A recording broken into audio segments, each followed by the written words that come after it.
When we die, our soul departs from our body. And the soul goes on a journey that has many stages to it. And for the beginning of this khutbah, I want to focus on one stage of the journey of this soul. And that is when the soul descends into the grave to be reunited with our bodies. And when the soul is coming down, it witnesses the janazah, the funeral. And your body is laying there on the ground, wrapped up, getting ready to be buried. And you're descending and you're seeing this, and you're hearing it, you're experiencing it. And when the people then take your body and place it in the grave, your soul descends in there, into the grave, to be reunited with your body. And then your loved ones, your friends who were there at your janazah, they will start shoveling dirt, start picking up dirt with their hands and placing it in the grave, throwing it on top of you. And you will feel it fall on top of you. And they will do this until you are completely covered up. And you will be there in the grave, covered up. And you will have consciousness. You will be alive. Not physically, obviously, but your soul will experience this. And then after your family makes some du'as, and they say some nice, kind words about you, they'll walk away. They'll leave. And you will hear their footsteps, as the Prophet, peace and blessings be upon him, said, that you will hear their footsteps as they walk away. And you will be there alone, in the grave, by yourself. Darkness, silence.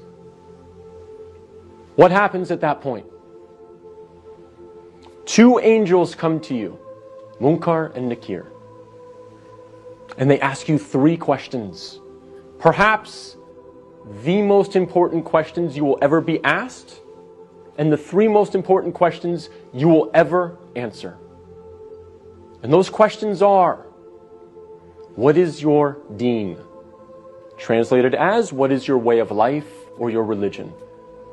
Who is your prophet? And who is your Lord?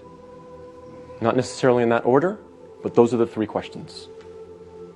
And if you answer these questions correctly, all three of them, your stay in the grave will be one of peace.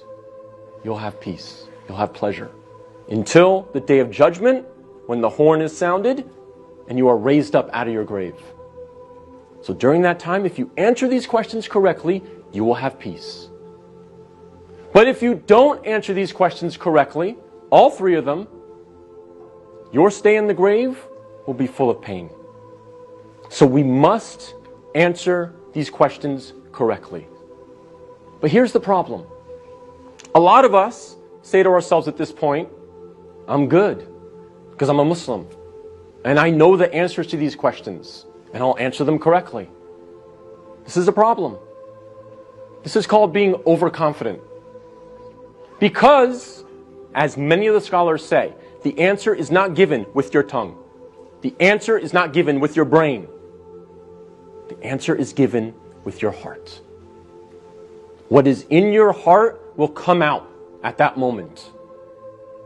And so if you lived your life not praying, not striving to implement Islam, not striving to understand the Quran to the best of your ability, if you spent your life not really striving to be a Muslim, a true Muslim, trying to practice, then Islam really was not in your heart.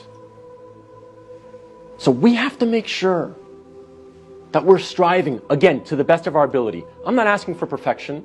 I'm not asking for scholars. I'm not asking for you to be of the best character like the Prophet, peace be upon him, but we must strive for it.